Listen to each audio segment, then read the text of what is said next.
Okay, so while we start, just a quick announcement. So next homework should be up soon. I know we're heading into fall break, which means that you guys get to relax, ponder about life, take a step back, and look at the beauty of all the stuff you've learned so far in all your courses. Like, oh, you're like halfway being a hacker, right? Yes, you're a hack right now. So you eventually be a hacker. The next homework is counts for quite a bit. It's called Comp Lab. It has 4 components. It includes Heap overflow. Oh my God, your face! It says pain. It's not supposed to be painful. It's supposed to be fun. Why is the name so painful? Why is the name so painful? This is excellent. Lab or butterfly lab or something. We'll call it the Joy Lab. Yeah. Okay, we'll have Joy Lab here.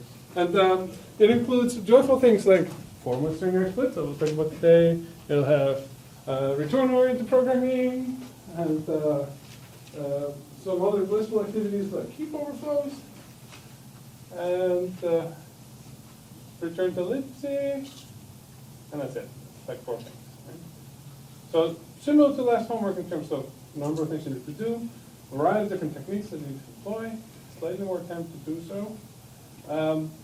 Start early. You've now started to trust when I say that, right? I actually mean it, right? Is that everything okay? That's it. So because of fall break, there's not going to be a class on Monday, but we'll resume on Wednesday. So you'll have a full week to ponder everything I said today. You have some reaction to this, no? Oh, you're just like, Monday is off. So excited for Wednesday? Yeah, I know, me too. So we can go back here. Talk about Joy Lab. Yes. Another thing I wanted to do was to write a heap overflow for you guys, which I'm now done here apparently. But we can do it again. So my question to myself here is, do I want to, no, that's not it. 31383, 31535. Here we go. Do we want to start off by writing a heap overflow, or do we want to learn new stuff first? Heap overflow first? So let's give it a spin. So just to kind of put this into the fairest possible perspective, I haven't done this for a while, so I'm going to be hitting walls here, which are maybe similar to the walls that you might be hitting. I haven't done this for like half a year or something, no, maybe a year. So I'm just going to kind of speak out loud about the things that I'm thinking, and you can either zone out and like clean your nails or do whatever you do, or go online, which is true for most of the people in the back there, or watch what I'm doing, which is going to be not so dissimilar from the process that you will have to go through. It's up to you. Duplicate. I wanted to restart the session. The session is dead. Restart. Here we go. Why is it dead? Screen minus X. Screen minus this. Screen. Did I teach you about screen? I didn't mention it at one point. Just to mention the second point. This means that I can log out and come in from a different computer, different network, and now I'm back into the environment that I had before. Right? So stack will not have shifted, things will not have changed, the environment variable will be the same. Extremely convenient. Right? You can even have something funny, which I can show you here, which is that I'll now kind of duplicate the session. I'll go in here, and I'll be to la la la la la. And now I'm going to do a screen minus X, 31535. Hello. Ha ha ha. See what's happening? So you could, in fact, join someone else's screen. It's kind of fun. I'm sure you found that hilarious. Never mind. Okay, here we are. So I'm in this directory here called Heap, which mysteriously seems to have a program called Heap.c. Now, what is Heap.c? It seems to be some sort of amalgam of things we've talked about before. There's like a Neverland over here, and there's a copy argument over here. Copy argument seems to be suspiciously similar to things we've seen before, right? It's copying stuff onto a buffer. Except This is a buffer that has been allocated. But pay attention that I'm not actually using a built-in malloc. I'm using a special implementation of malloc. It's also in this folder, and you also be given. In fact, I'll give you 3 or 4 different versions of malloc, of that have different kinds of properties. One of which, at least, is going to be exploitable. So you can get to choose. You know, pick one of them and do it correctly. And there's some sort of buffer overflow that's going on here in this copy argument. And in fact, I get to overflow buff here, and there's some other thing called buff 2 that has been allocated here of 64. And buff gets freed later. You guys remember what we were doing last time? Like how this all worked? Like why is free a bad thing to do here? If once there's an overflow. What bad things will happen right here? It gets optimized out. Gets optimized out. Yeah, so that's another bad thought. Except the compiler doesn't actually know that MM3 is of any kind of particular significance. It doesn't understand the semantics of it because it's not a built-in malloc function. So it will actually execute it because it doesn't know what it does. So because there's a global allocation of memory resources, free here is actually important because it does change the state of how things are. So free will not be optimized out here. But what bad things will happen if the things that are in this argument over here are too big? Greater than how many times? Yes, 128. So if it's greater than 128, what are we overriding? Up to. Bus 2, yeah, but there's something in between, right? There's some The control size. thing. What? The end and start of the Yeah, there's like this footer and the header and all that stuff. It's coming back to you. It's been 2 days, right? So we have this chunk over here, and the way the chunks are laid out is that you have the kind of prev size, and there's this bit here that we want to fit with it, and then there's the size, another 32 bits, and there's an allocator here, and then there's stuff in here. So it seems that we're overriding things here from above, and there's this buffer 2 over there that's allocated, and it's probably going to look something like this. There's going to be a continuum of bytes right here. There's going to be a buff that's located right here. There's going to be some system data, and then there's going to be buff 2. Both of them are allocated. Except we get to override in this direction. What damage are we planning to do? Tell me how to exploit this further.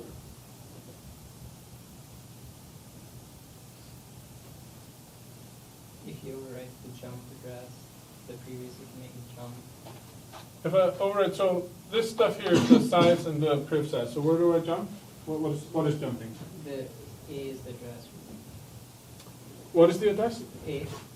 A is just a bit that says whether or not it's allocated. Right? If it's free or not, right? So we could affect that.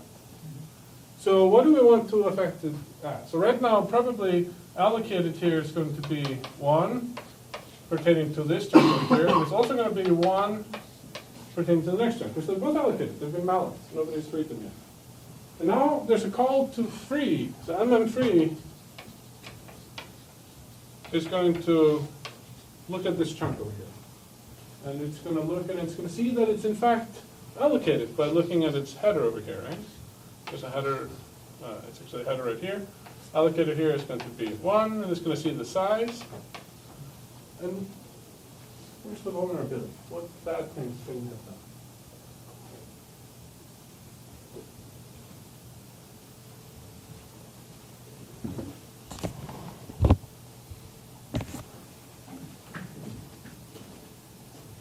If you make the size negative, would it right? Would it?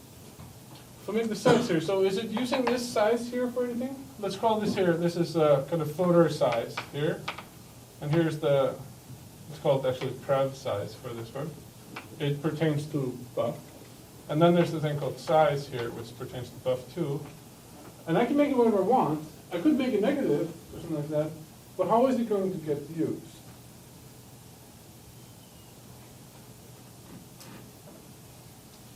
Most importantly, what are we trying to accomplish later, right? We're trying to pretend that this chunk here is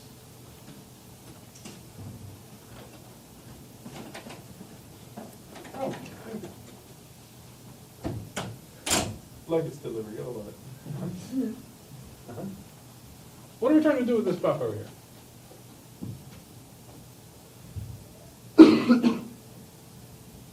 Almost. It's the thing that you will be in a few days. Yes, that's right. Yes. Free, just a summer in a beautiful place, working on the Joy Lab. Do you want to run it? Bliss Lab? That's good. Joy Lab it is, fine. Okay? We want it to be free, right? So how do I make this free? Or look like it's free? Why do I want to make it free, actually? Well, I can tell you how to make it free. Okay, tell me how, and then let's work on the why. Okay. How? You override the bit. Ah, turn this into a 0. Okay? Why? So there's been a string copy that has already changed this to a 0, and now we're calling free on this chunk over here. What will free do? It's maintaining some invariant, right? Yeah. Is that if it thinks there's nothing in that buffer, then when it gets to next, it's gonna try to skip over it, otherwise it's not gonna follow the next pointer? It's going to look and see like, hey, there's a free buffer over here, and oh, there's another one adjacent to it that's also free. Let's make them friends, right? We coalesce them because they're adjacent in space, right? Right? How do we coalesce chunks? Oh, huh. It's a very limited keyboard. Uh-huh. So there's coalesce that's going to happen in coalesce. And the source code for exactly how all this works is in there. We can actually look at it if you want. Some poor students who are now free implemented a memory allocator. Here, where's the thing? Memlib. I guess it's called purple. So there's a heap list, free list, extend free. This is actually the artifact of some students who had to painstakingly kill my computer.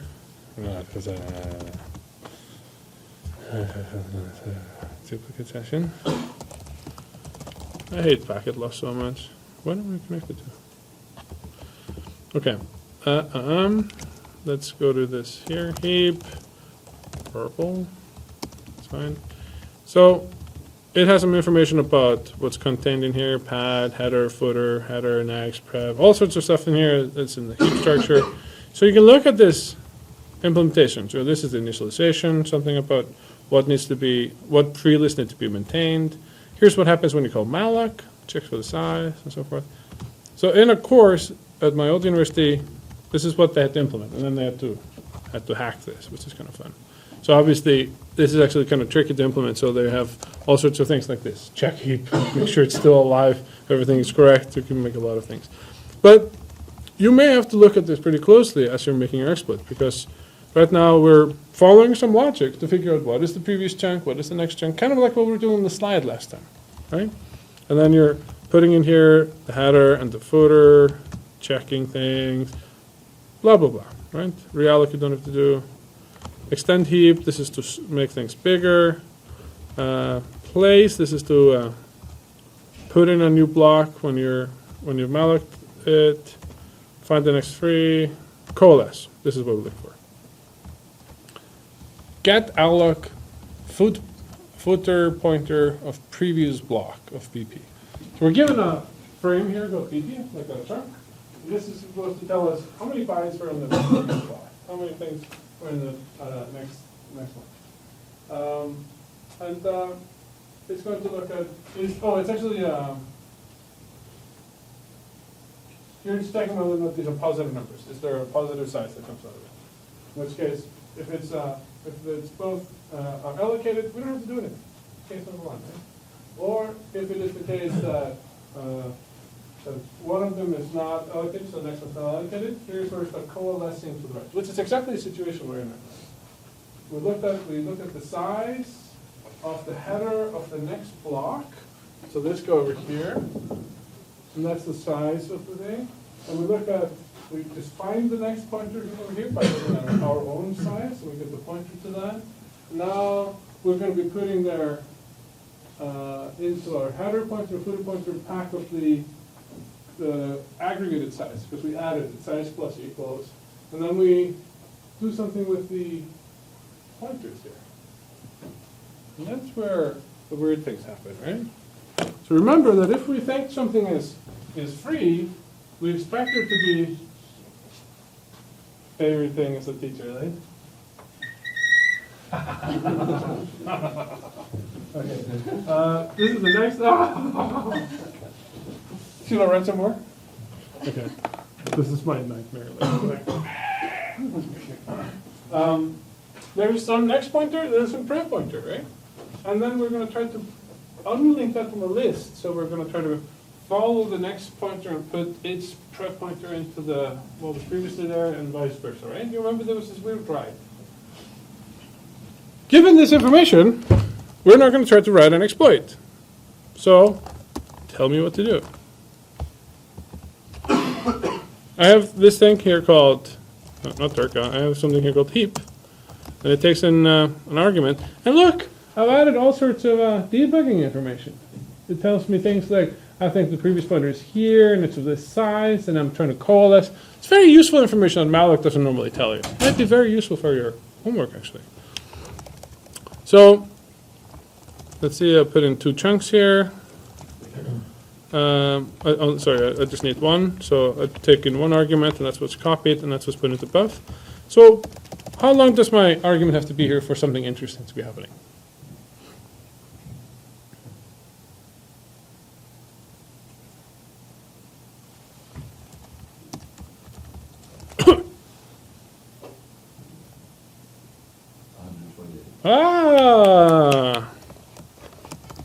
Very good. So, what do?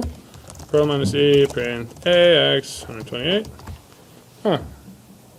Says it's a line of 136. Oh, could be. Let's have a look. Heap this as copy argument. Now where are we doing things here? Move 80 to ESP. That's some sort of, that's just the size for malloc. And here's our string copy thing. Where's our buffer? What on earth is that? Oh. Okay. Break string copy, run. SDF. Correct. So let's look at 4bx ESP. Let's just do a quick look at this one over here. FFFFD0C. And that's D to D0. Okay, so that's a frame pointer, so that's not useful. So it's stack pointer, and then here should be our arguments, right?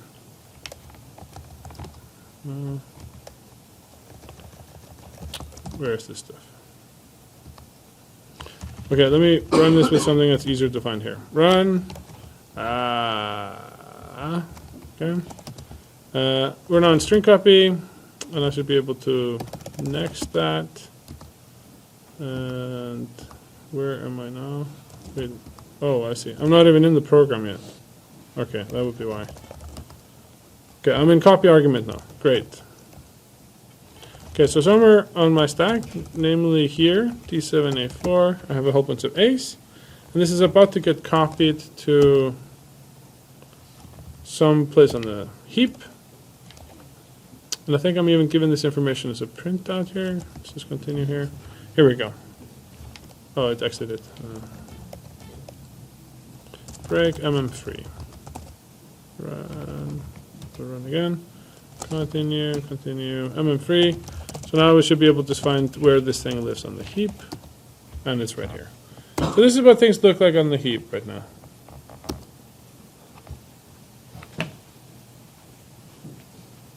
So I don't know. Where did you get the F4 address from?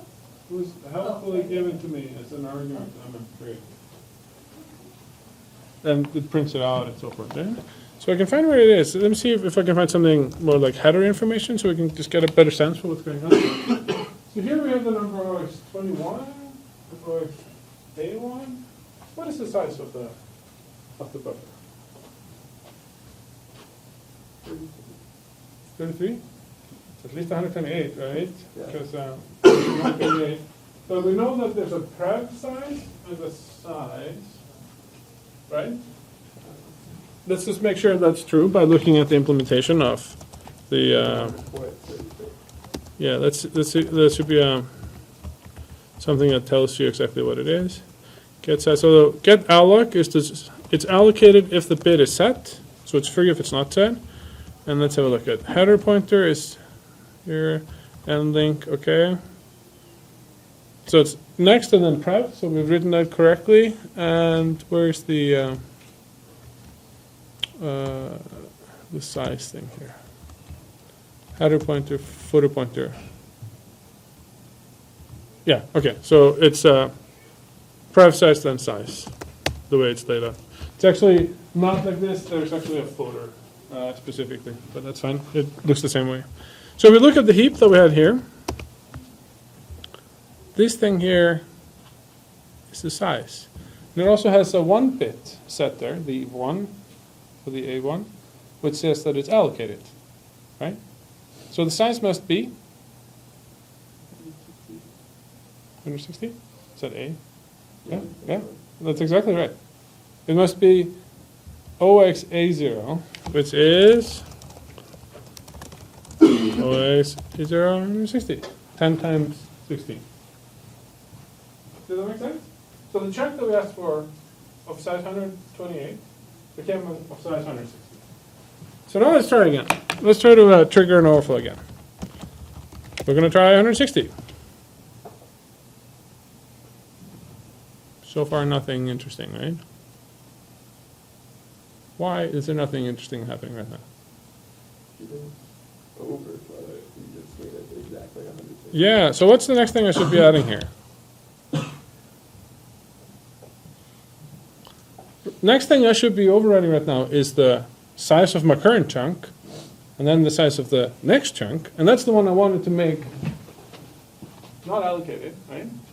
So it doesn't quite matter what I put in here. I'm just going to put in here some number that's going to be fine, like FC, FF, FF, FF, just something that's big enough and something that I can write. So that's the Prof size, and then I want the size for the next one to have the allocated bit. What's that? The next one.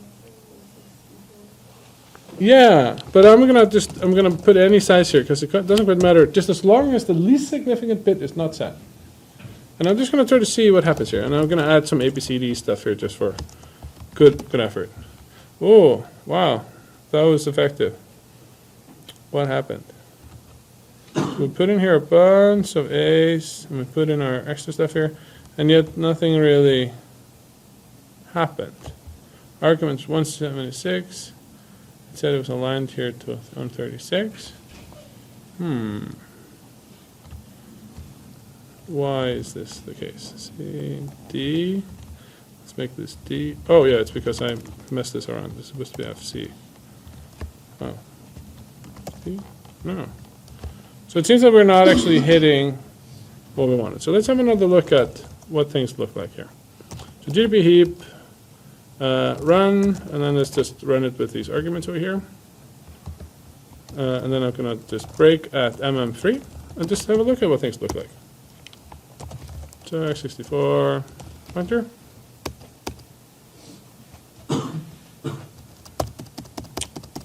Looking pretty uninteresting, right? Tell you what. Let's see if we can trigger any overflow here. And this is something that this is why we're called hackers, right? Because we do random stuff. And that wasn't good enough. Let's put a character that doesn't have any bit set. Oh. Can anybody explain what this happened? Why I triggered an overflow when I put in this OX40 and not when I put in OX41? Because the bit is 1 Yeah. instead of 0. So somewhere I overwrote a prev pointer or another pointer here. And look at what it's trying to do. It's trying to follow a prev pointer off OX40, which is this stuff over here. Sorry, this stuff over here. So somehow we miscalculated entirely. So we missed it. So let's see if we can do a better job here. Let's make this FC here. Let's see if we can find exactly how long this is supposed to be. 160 wasn't enough. Or let's make it this way. Oh, okay. 128. Maybe it is smaller after all. 136. 144. So we're kind of just doing like a binary search here. So it's here.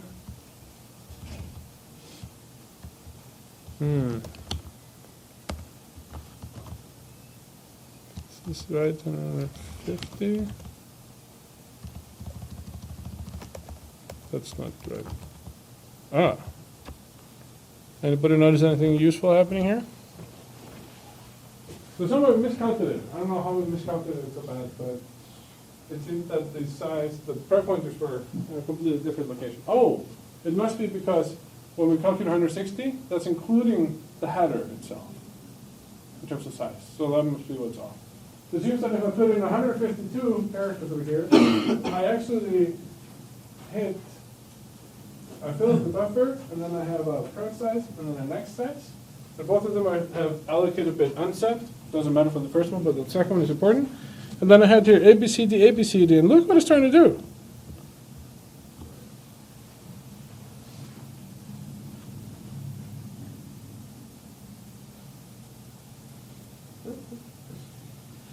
Yes, right? This is like type of material, no?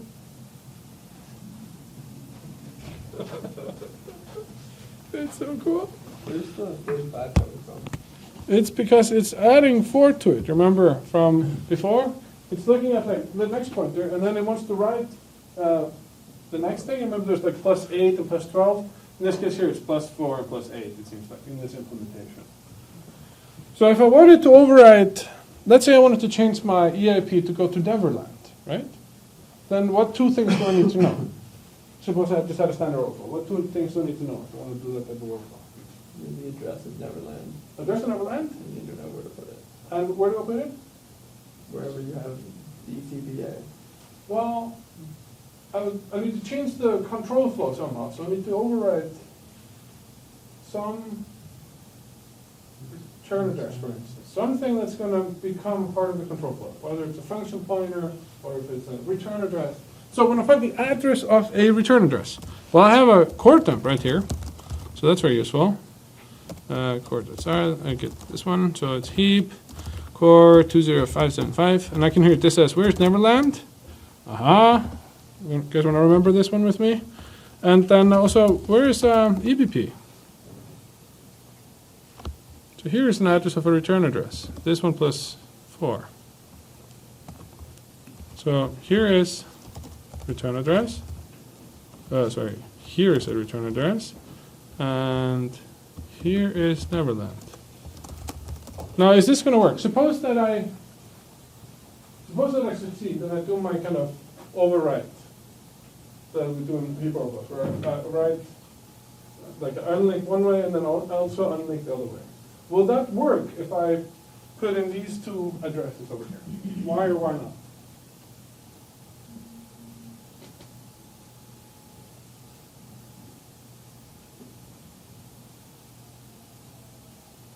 I'm fine to override things here. This is the stack, right? What is this?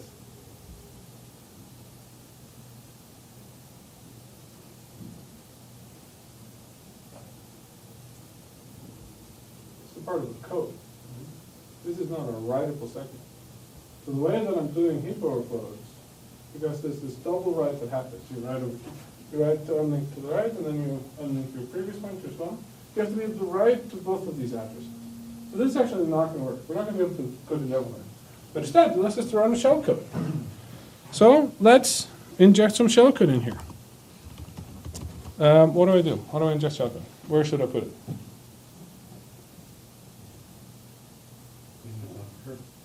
I could put it in the buffer, so that would be on the heap somewhere. I could put it in the environment. I could do whatever, right? If I put it on the heap, then as I change things in terms of size, it may jump around a little bit. If I put it on the heap, on the environment, we know exactly where it is.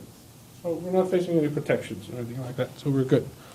In fact, I just want to double check this. Yep, it's executable stack. And I want to find some shellcodes, so let's see if I have some shellcodes just lying around. Oh, look. Shellcode. That. Okay, that's not a very useful shellcode. Cat Labs X1. Here we go, here's some shellcode. Okay. So export, let's call it an egg with the shellcode. I write my own material. Does it show?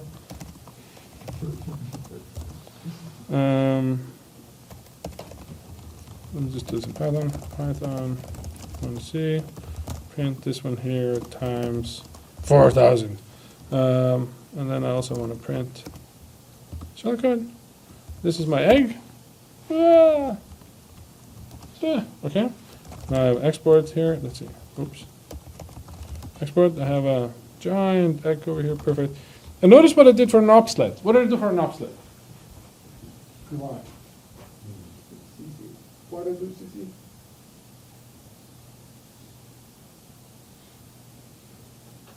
This is a breakpoint, so you don't hit the box. So that I'll know that I hit an opsled, and that I'm not into some random other things having a core. It also means that I can see whether or not the shellcode is fine, and also I can figure out what happens with the flow right that kills our shellcode. Remember from last time? That like wherever your shellcode is, 4 or 8 bytes away from that, there's going to be this address that's going to be overwritten, and you're going to have to jump over it. Remember this trick?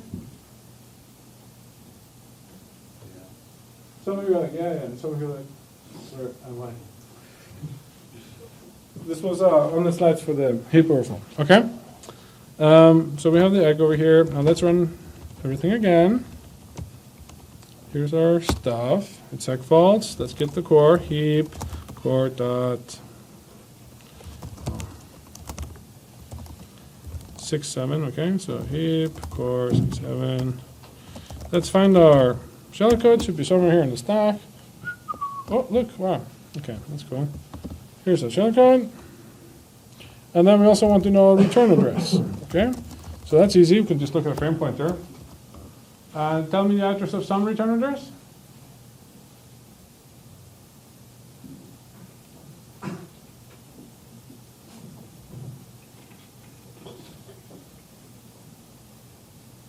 That's a C530 2 9. C, right? Remember it's base 16. Right. So it's 4 away from this one, because a frame pointer always points to another frame pointer. So this is a frame pointer, and here is a return address. And the address of that is 4 plus the same thing. Good, okay? So that means that we have this one here is the shellcode address, and then we have our return address is here, and we need to add C to do this. Wow, that's pretty cool. So let's make that happen. So what do we need to write now?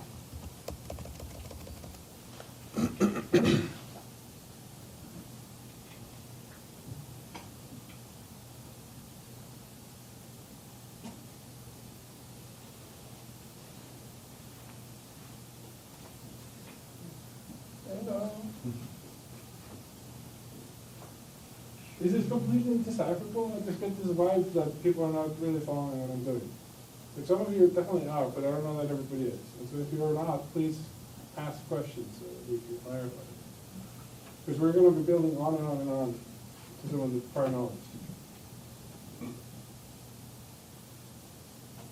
Where did I lose you?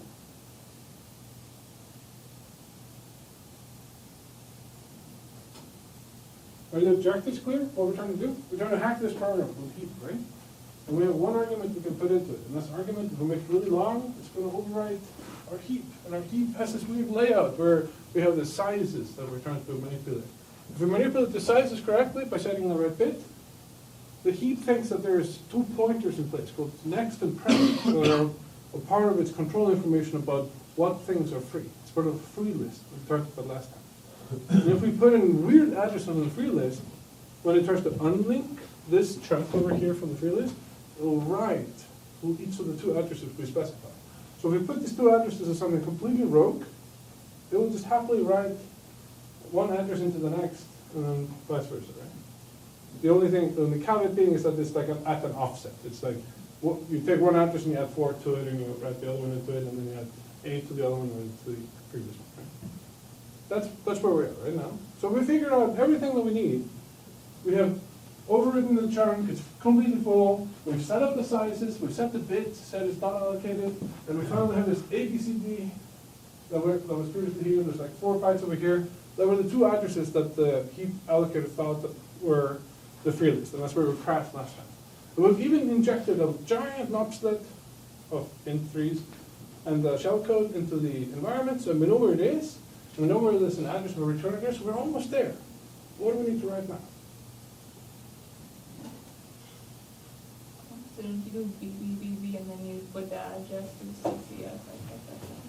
Yeah, so we had one address over here and one address over there. That's, like if I just run this, it's going to try to write A to address B plus 4. So what should I, instead of A and B, what should I write?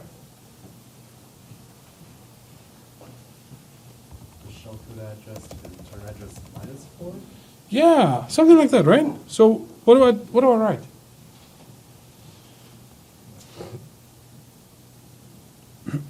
Where did you inject the shell code? What? Where did you inject the shell code? I did an export of egg equals something, so it's in the environment. With every program that runs, there's not going to be this environmental variable that's like giant eggshell, right? 4,000 bytes of crap. Do we have an address for the environment variable? Yeah, so at the bottom of your stack, all the environment variables live. No, I mean, like, have you found that? We have found that. And that's where we were looking here before. Here, like, we went through this and we just scanned the stack until we saw like this giant trove here of C. And we can pick any of these addresses, right? Where was the, can you go back to command, the export command? Yes. So I thought that G422. Let's see, where is it?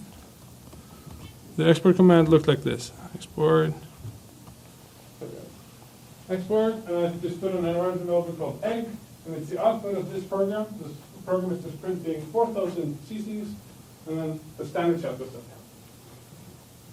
So far so good, right?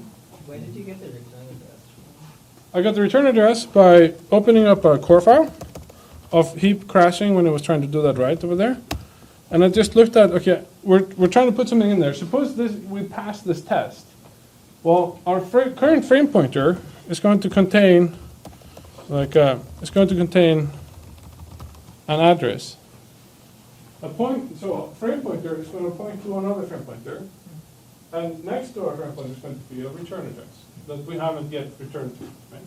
So in fact, our frame pointer plus 4 is a valid return address that if we overwrite, it's going to become returned to, right? We could in fact keep going and say like, well, instead of looking at this one, let's look at this frame pointer over here, FFFF C574. And here's another set here. In fact, that's what GDB is doing when you type where. Is that it's doing exactly that type of chasing. It's saying like, oh yeah, here's coalesce and here's main. So look at what it's doing here. Main, coalesce. Okay? It's just tracking the base pointers. Yeah? So we have found an address of it. It is this one here, just 4 bytes more. So when you did the size as part of your, when you were overriding the buffer, why was it a random size? Why did I put FFFFFC? I can put whatever there, because the way the memory allocator works is that it doesn't really, all it does with the size is that it just adds it up. And that becomes the new size of the chunk that you created. It doesn't actually follow it, the sizes that we've overwritten over here, right? Because the size that is over here is of a chunk that we already know the size of, because it's our chunk. And we got the size from the header.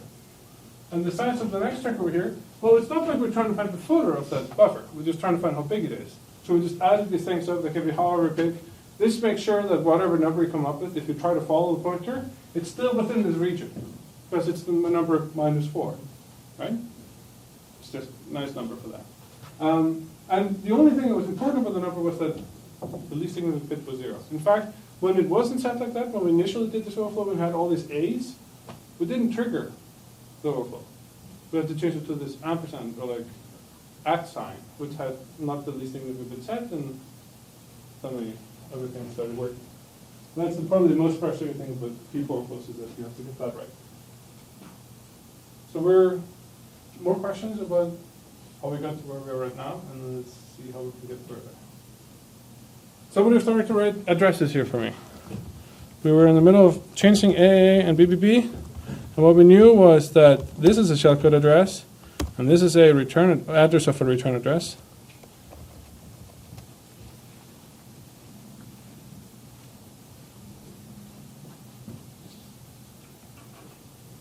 So what am I writing?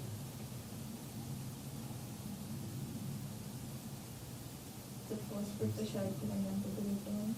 Sure, so I write what? It doesn't matter because it's symmetric, right? Right? It's going to write, suppose these are addresses A and B. It's going to try to write A to B plus 4, and it's going to try to write B to A plus 8, or something like that. Right? So it doesn't quite matter, so we can pick one. So let's just pick one. So tell me what I write. 2C, D4. 2C, D4, FF, and 2C, C5, right? This is gonna add 4, so should we do 2? Yeah, so let's see what happens here exactly, right? Right now, nothing crashed. Why did nothing crash? What did we do? Is there anything here that it did wrong? I didn't put in a space of it, kind of.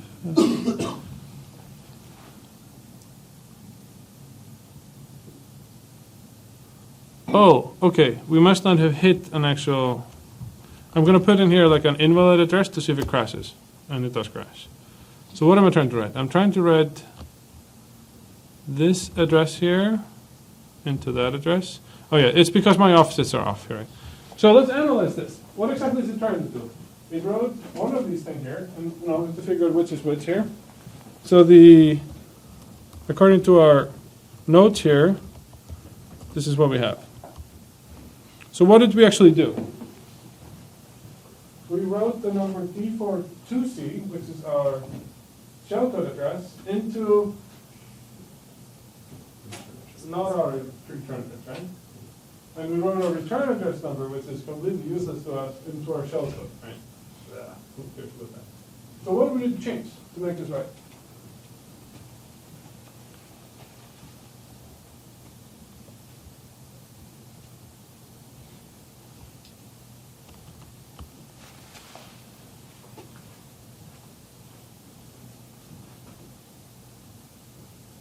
What happened?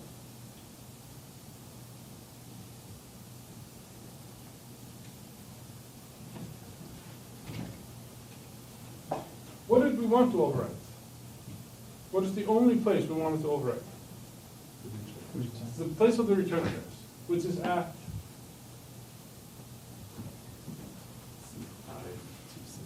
2C here, right? But we wrote to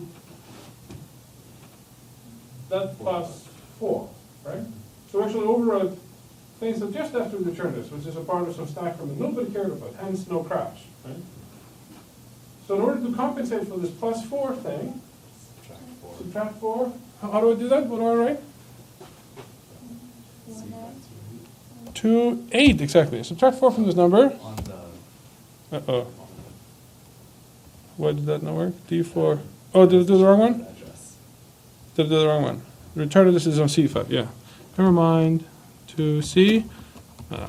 To this one. 2, 8. To C, 2, 8. Oh! What has happened?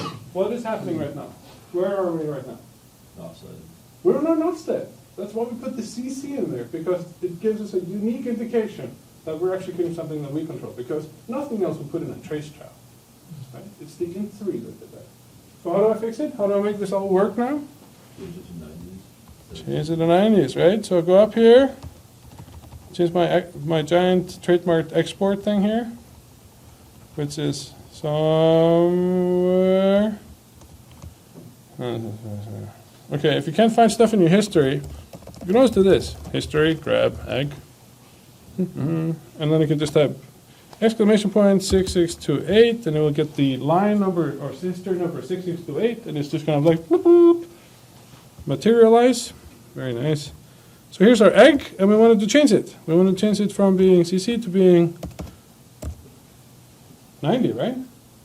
Is that going to be enough? So let's see what happens now.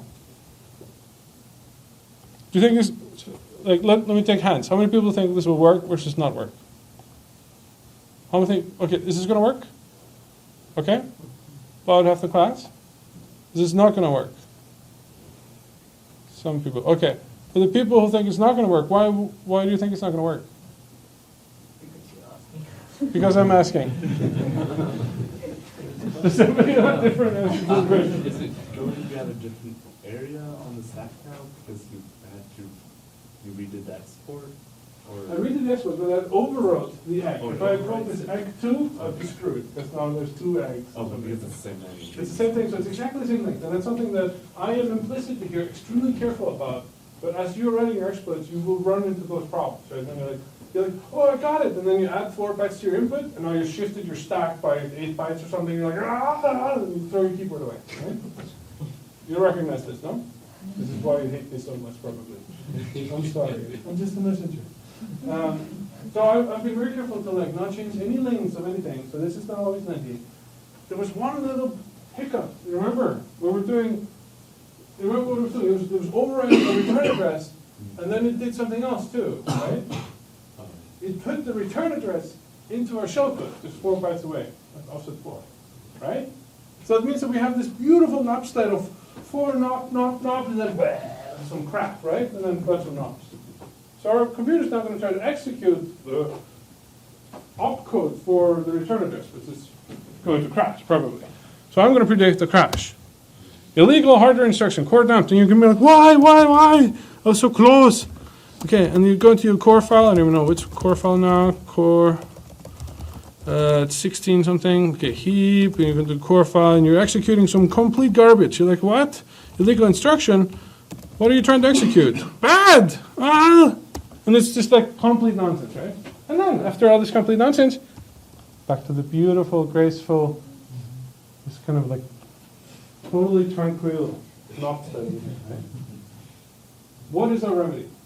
You gotta jump 8 right before the bad instruction. Yes, because we have these, if we look at this not in just like in terms of instructions, but like 8bx of like where we're executing, look, it's actually started over here. In fact, let's just look at PC minus 30. You see exactly what happened, right? Beautiful, beautiful, everything is like so symmetric and nice, it's like, and then it becomes this kind of Kafkaesque reality right here, right? Everything just goes bananas. This is a return address, and all of a sudden goes in the middle of our code. So we don't have jumps. We don't even have to do jump 8. It suffices for us to do jump 4, right? Okay, so let's add that. Let's do that. So now we're going to add, instead of having all this, oh, wait, that's the wrong one. In our egg here, instead of just having a whole bunch of OX90, we're going to need jumps. If there's only somebody who would remember the opcode for a near jump.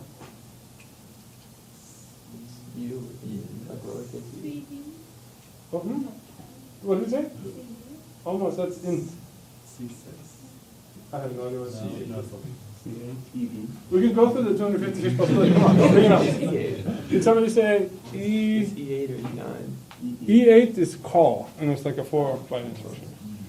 EB. Ah, yes. Why don't you guys know this? Okay, so EB is a near jump, and then I specify from the end of that instruction how many bytes I want to jump, which would be in this case 4. Okay, so if I do this, what's wrong? You have twice as many. Oh, no, I've shifted everything again. All my offsets are going to be 2,000 bytes away, right? So instead, I now have to, 2,000, right? Is this going to work? How many people think this is going to work? Nobody believes this when I ask this, right? Okay, since you're also convinced it's not going to work, why not? So if you jump, and then it tells you to jump 4, what if you land, what if you land at 4? Is that a problem? Land at 4? What do you mean land at 4? Like, when you go into your not set, what if Mhm. you come in on Oh. 4 instead of EB? So because the address that we specified You was know even, Okay, right?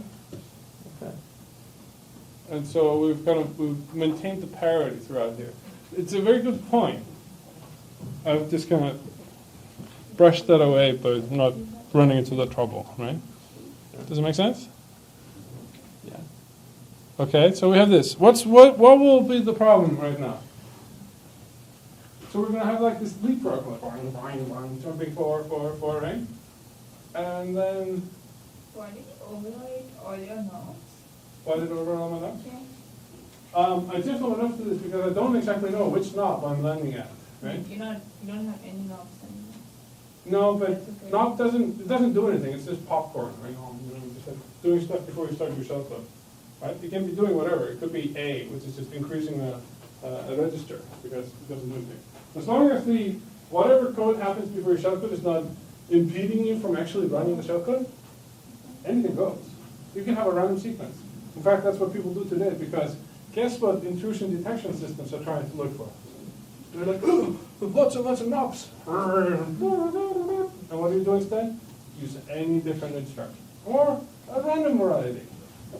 You can use A, B, C, D, right? This is just increasing random registers. Right? So, this will fail, and I want to know why. Let's see how it fails.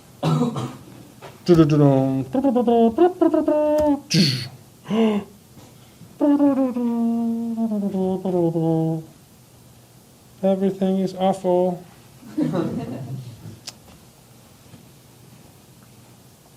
What happened? What happened? So do you want to change that back to 2C then? 2C. So here's the thing: is that I don't think the issue was. So let me just go back here and let's just make sure everything is still okay. So instead of having like EB04, I'm going to change this back to CC just to see that I'm still actually triggering the overflows that haven't changed anything substantial. Trace trap again. I go back and I try EB again and I run it and I'm ready to quit. Withdraw. Double on my country. Or I just stand back up, not give up. So I'm fine. What could possibly have gone wrong? Can't you delete 1, 4 and make it jump 2? Is that the Jump issue? 2, but then I don't get past my 4 No, points like that were. just 1 at the end, right before the address.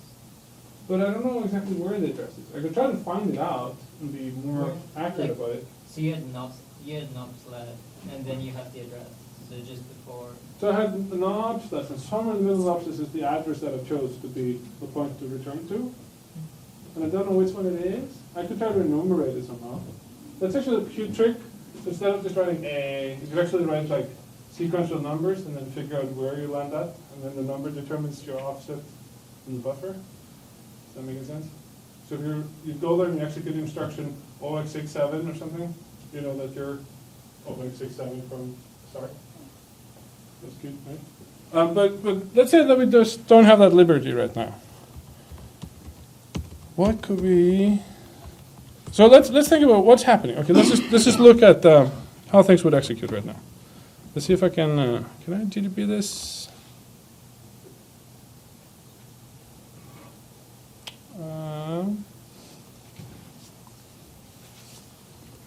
It's going to be tricky to GDB right now. But okay, let's just look at what it looks like. I'm going to put in here EBs over here. Okay, I'm going to do something else here. I'm going to, instead of the first EB over here, I'm going to put in a CC. What would we expect to happen right now? Jump pad, close and start. Ah! We missed the beginning of our shellcode. We were just like, dong, dong, dong, dong. The shellcode comes, we're like, we're jump straight into it. And interpret in whatever way is going to happen 4 instructions from its beginning, which is nonsense, right? You just had like 6 knobs at the beginning of the chapter. Yeah, something like that, right? So let's do that. Okay, so EB again, we'll go back to our jump thing that's in here. And I want to add a few knobs here, you say. And it's just OX90, and how many do I need?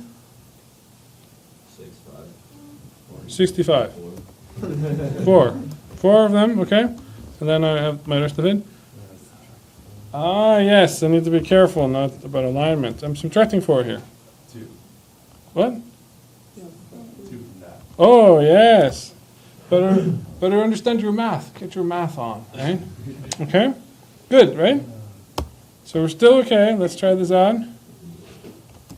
Ooh! Nice! Good job, class. Wow, cool. I'm glad I got this over with in only a few minutes. So now we can talk about performance strings. Yes, about that. 38 slides. Yeah.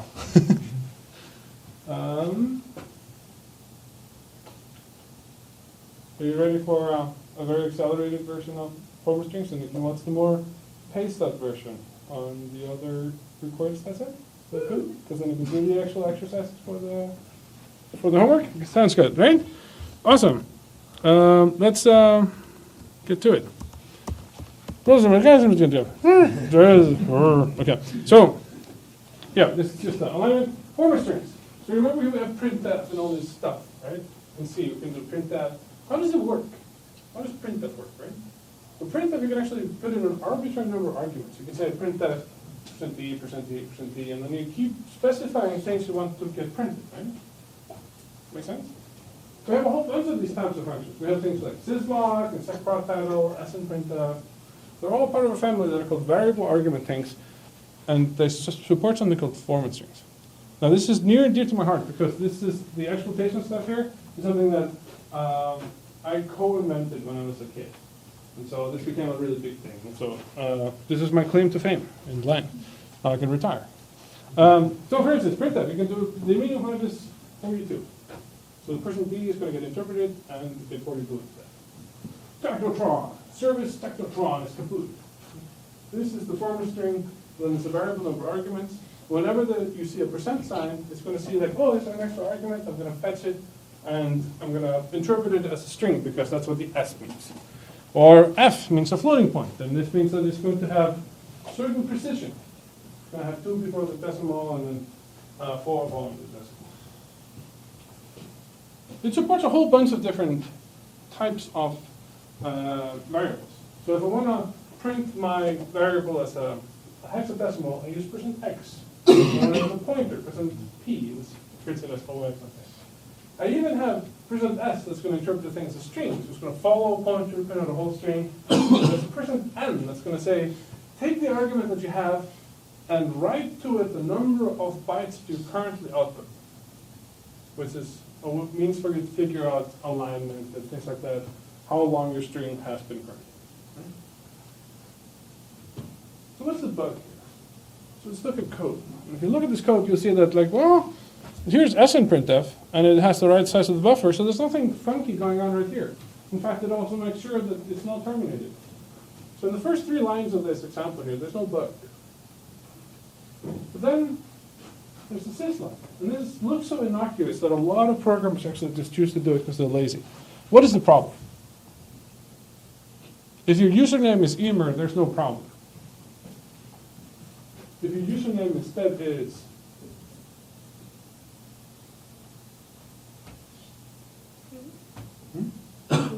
root, well, that would be nice, right? You wish.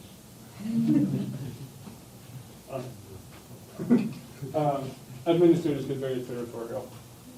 Just try this and add something that's going to syslog expects a format string and then the arguments to the format string. So it's actually going to interpret this buffer as a format string, which means that if it contains the character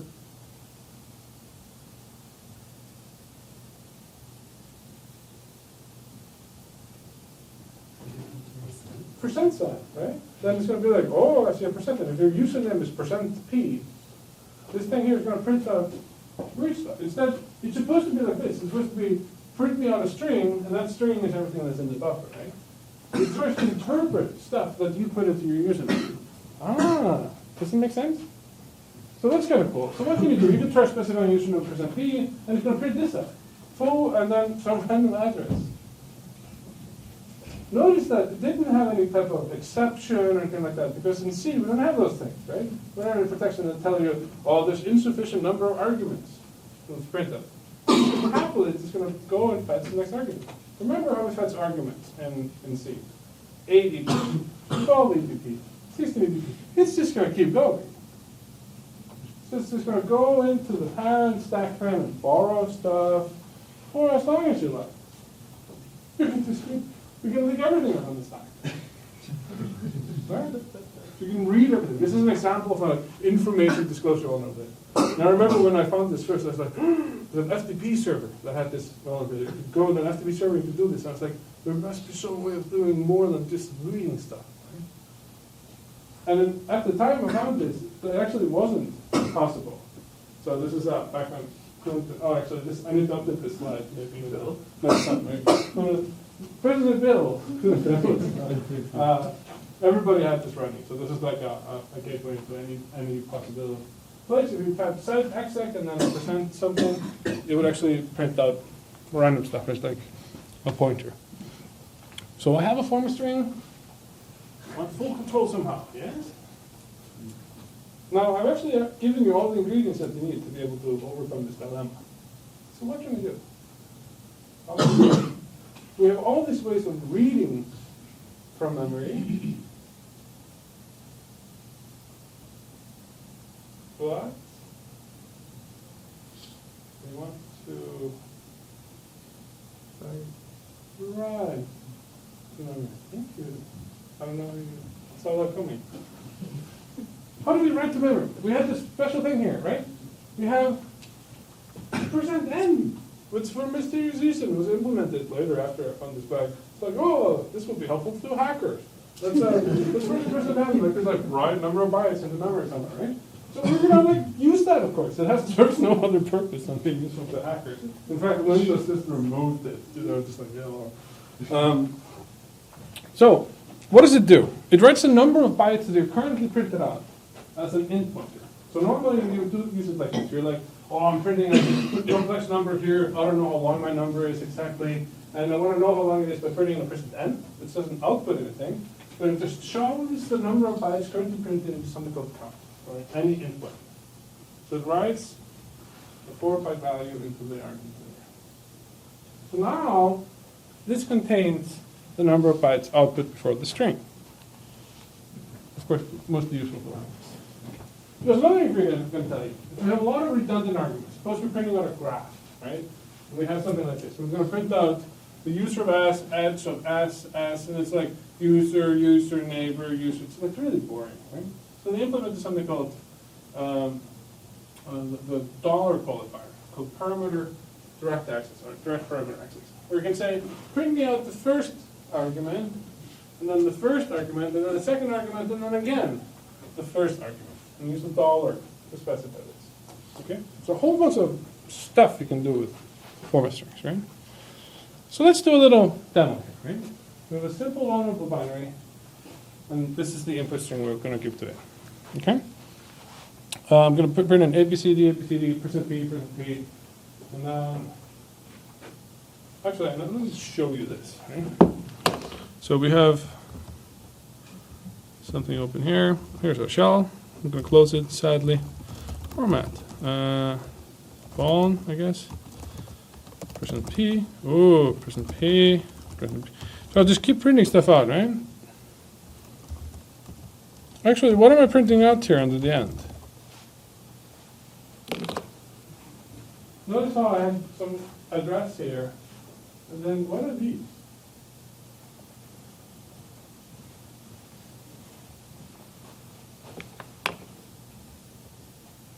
Let me make this a little bit weirder.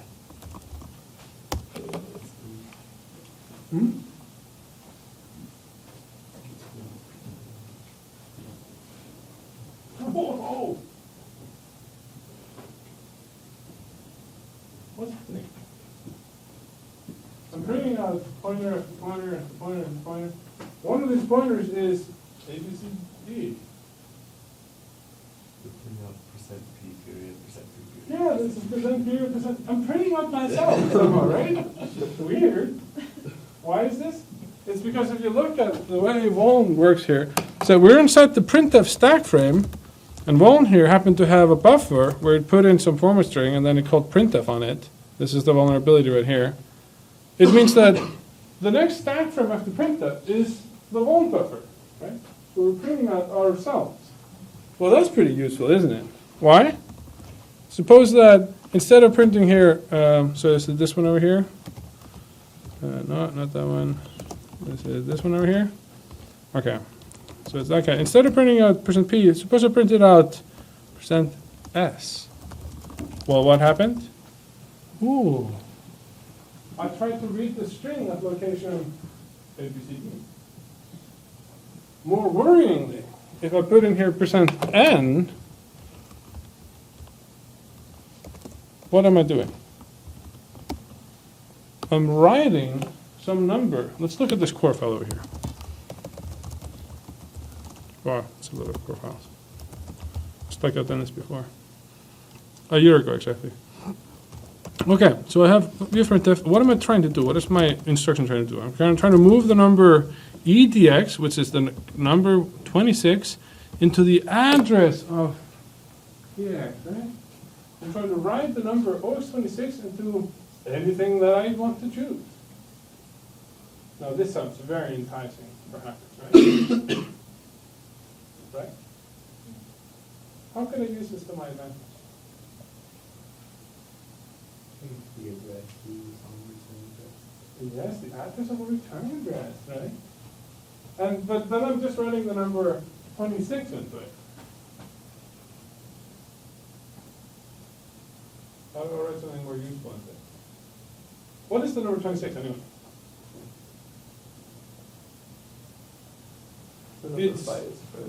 It's the number of bytes that have been printed out so far. So if I look at things here, so like instead of press 9, I'm going to press B.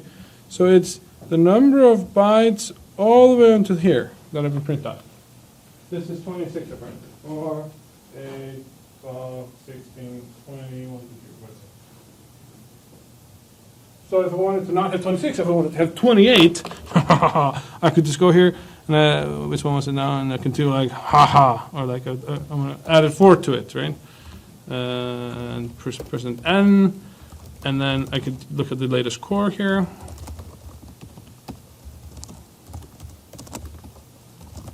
And what is my EDX now? 30 instead of 26, right? Wow, so I can control it by just printing what crap out. Right? Yeah.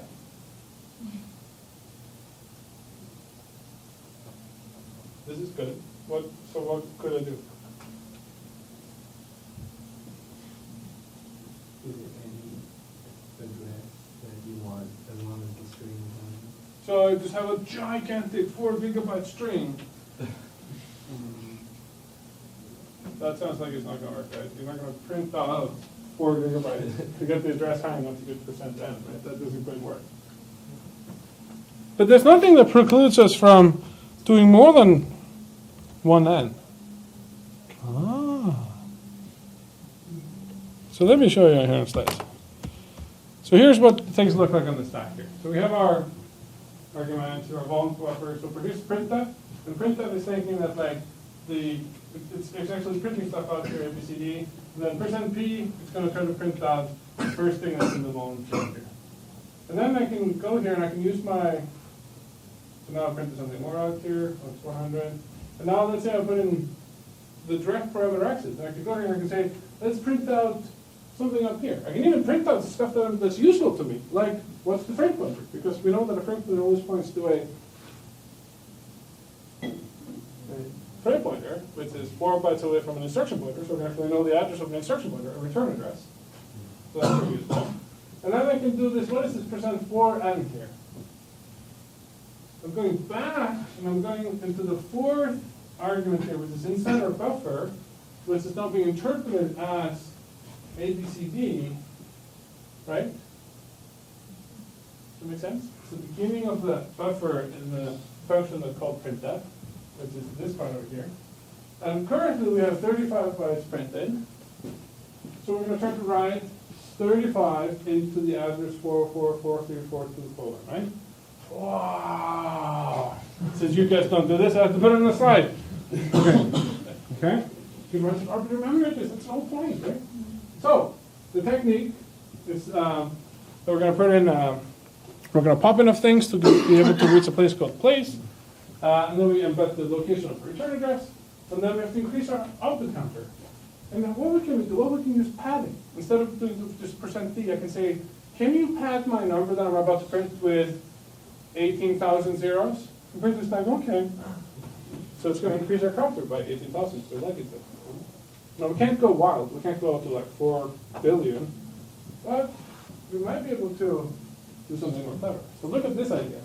Instead of just writing, suppose this is the number that you're writing. It's the number 16, right? Suppose I write 16 to the address that I want to overwrite here. And then I write another 16 bytes out, and now I have the counter up to 0x20, 32. So now I write not to the return address, but one shift away from the returns, offset 1. And then again, and again. I can create here any address that I want, right? I'm doing it as the state's drive. Right? That's so cool. Yes, yes, yes. Right? Now I don't have to go to 4 billion. I can just go up to like 4 times 256 and I'm done. Right? It's nothing that prohibits this. So here's the actual kind of routine that will do this for you automatically from stuff I did back in the day. And here's my beautiful slide here. We're going to write to dead beef. This is our shellcode location, so dead beef. Here's our rogue forward string. It contains 4 addresses. And here's what we want to do. We want to try to override an address here in memory. Okay? This is in the wrong slide again. Okay. So here what we're going to do, we're going to say here, I want to get EF into the first bit over here. Right?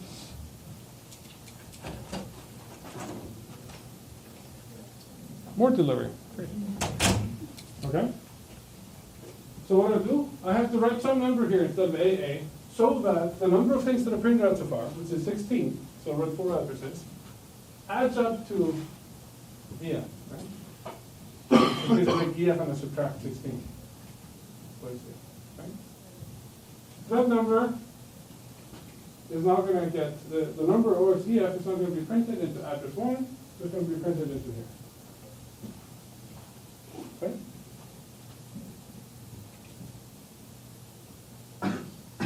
There's a lot of deer and headlights. Yeah. Beep, beep. And then I want to write my second address over here. So I want to do the states right. So I'll put in here %5, and this means that I'm actually reaching the second address in my buffer, which means that I also need to, I'm now writing the number 16 plus whatever I put in here, plus whatever I put into this argument over here, but I want it to be 1xPE. This doesn't make any sense to you guys, huh? What are we trying to do? We're trying to write, in a state fashion, dead beef into these 4 green addresses over here, one at a time. And the first one we wrote was EF. That was our counter. And then because we want to write 2 numbers here that are smaller than EF, we have to actually wrap around to 56. So we have the number 1 EE. And the way we figure out these numbers A, B, and what's going to become C and D is by just figuring out how much have we printed out so far, and how much do we have left to print out so that we reach the number we want. Okay? And the only thing that interleaves it is just telling it to do %n to write it into the memory location pointed to by this address over here. So this now writes PE, or 1 PE, into this location over here. We put in a CC so that we end up with the number AD, which again is the wrapper on 0. And we put it into the 6 address, which is address 3, prints AD over here, and then same thing over here. And look, we have written dead beef into some location of memory. Sure, we annihilated something in front of it, but nobody cares. We're hackers, right? Make sense? This is what a formal string exploit is. Okay? So now we can talk about this next time, about some of the trickeries we can do with it. But there's a whole slide recording about this that you guys can watch in your peaceful break as you think about joy love. Cool, have a good fall break, thanks.